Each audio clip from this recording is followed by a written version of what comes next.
que quand on désire quelque chose, on n'est pas forcément conscient de pourquoi on le désire.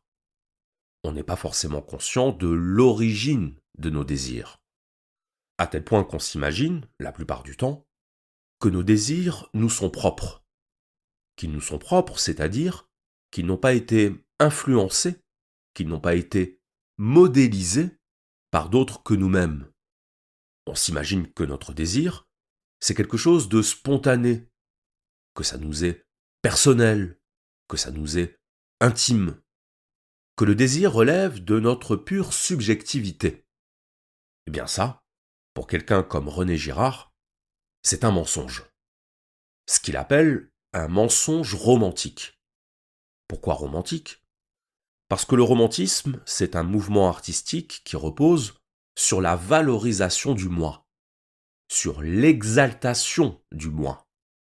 L'emblème du romantisme, c'est le tableau de Friedrich, le voyageur contemplant une mer de nuages.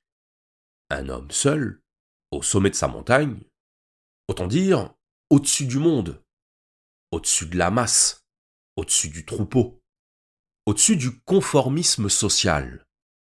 L'homme romantique est celui qui se croit unique, original, et qui croit avoir des désirs uniques et originaux. Il veut se persuader que ces désirs ne sont pas influencés par les autres, qu'ils ne sont pas empruntés aux autres. Eh bien, ça, pour René Girard, c'est une illusion. La réalité, c'est que le désir est un phénomène mimétique. C'est un phénomène imitatif. Pour le dire clairement, on désire ce que les autres désirent, ou on désire ce que les autres ont. Désirer, c'est imiter.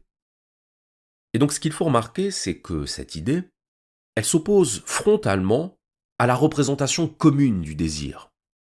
La représentation commune du désir, c'est de croire